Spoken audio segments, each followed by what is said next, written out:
Hunter x Hunter, the Kaer arc, Vinland Saga, Farmland Saga, and the infamous boat from Berserk. What do all of these have in common? They were at mercy of inconsistent release schedules. Well, mostly. That's not fair to say for Vinland Saga, the Farmland Saga part of the story, but due to switching to a monthly release, it still took 4 years to conclude, with the arc starting in 2009 and concluding in 2013. Kaer arc lasted a whopping 9 years, and the infamous boat section of Berserk lasted around 8 years, due to constant hiatuses by both Togashi and Miura respectively. So, what is the point of this video? Farmland Saga was criticised as being boring and dull compared to the prologue of Vinland Saga, but it was a great character development arc for Thorfinn. Kaer arc at the time was also criticised for being slow, mainly with the Okago chapters, but is now regarded as one of the greatest shonen arcs of all time.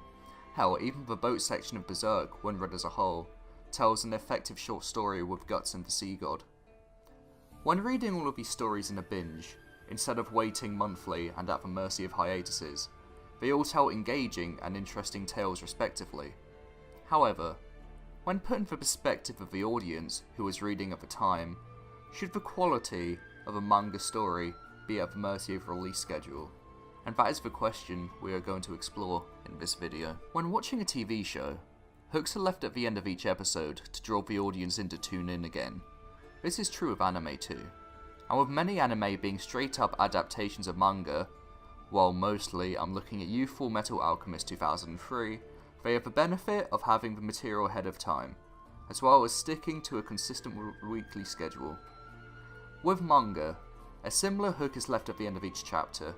Chapters must be self-contained in a sense that they must have a defining beginning, middle, and end of a chapter, which naturally flows into the next and leaves the reader with a hook.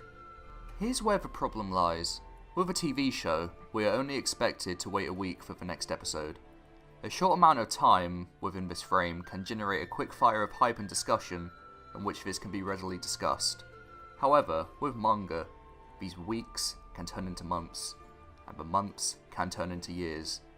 And after that initial chapter discussion, most discussion is mainly centering towards not even the story, but when's the next chapter? This creates a level of disconnect with the audience, especially with arcs such as the Kaer arc, which balances multiple characters, interweaving stories and plots, especially with the palace invasion. I imagine at the time, it must have been hard to stay connected with a story, when one had to wait over the course of 9 years to witness the arc from the beginning to the conclusion. It's important to understand the difference between binging episodes of an anime or manga over the course of 1 or 2 weeks, to reading a story over the course of 9 years. Both audiences are experiencing the same material, but may have different views of the quality of said material. I binged the Farmland Saga portion of Vinland Saga over the course of 3 days, and I thought it was an incredible character building and study of Thorfinn, and provided a good heavy contrast to the prologue, which was a bloody, battle exciting seinen in which Askeladd stole the show. I imagine reading at the time, switching from this exciting portion of Viking battles and people getting murdered to a more calm and subdued stark contrast, with most of the chapters within Farmland Saga involving character interactions and an introspection from Thorfinn himself whilst doing busy farm work, and especially reading this monthly over the course of 4 years could sour one of the experience compared to what they were used to before. Imagine you have an elaborate 1,000-piece puzzle, with the completion of said puzzle promising to present to you a beautiful picture. Now imagine each time that you put a piece down, you have to wait a month before you put another piece down. It will take you years to complete said puzzle, and due to the heavy time and investment, you may not come away feeling a sense of accomplishment even if the end result is still a beautiful picture, but feeling disjointed. Due to the heavy spaced amount of time, you can't feel as invested as if you did it all at once. At some point you may forget where you are and what you're doing because you have to wait a month to put a piece down with just a promise that the end result is going to be something amazing. Now imagine years later, another is granted with the same puzzle, with the same promise of a beautiful picture, but there's a key difference. they can complete the puzzle at their own pace. They may come away with a different view of the puzzle. The beautiful picture is something you still both experienced at the end, but due to them being allowed to complete said puzzle at their own pace, rather than being at the mercy of the time restrictions the previous person had, or they could only put down a piece monthly, they may come away appreciating the puzzle more than the previous person did, despite the end result being the same. So, should the manga's quality be judged at the mercy of release schedule? No, of course not. But I think it's important to understand those sentiments of those who are reading at the time. Vinland Saga, Vinland Saga, the Kaer arc, and even the infamous boat section of Berserk, which even that bleeds over 2 arcs, all tell fantastic tales. However, I myself had the benefit of reading all of these at my own pace, without the mercy of needing to wait monthly, or sometimes years, depending on hiatuses.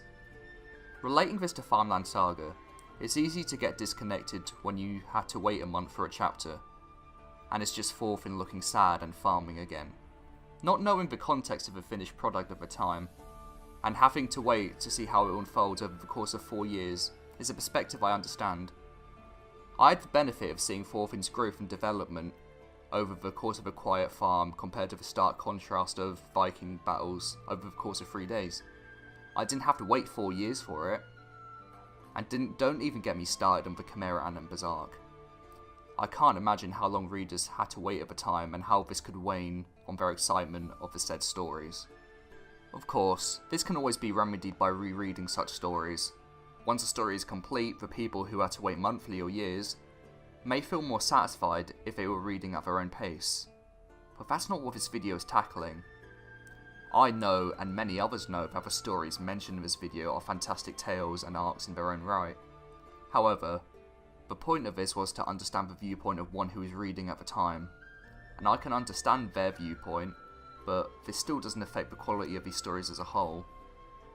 But at the same time, if you never go back to read said stories, waiting monthly for a slow burn, especially over the course of 9 years like Kaer arc, it's a perspective that one should understand. Thanks for watching.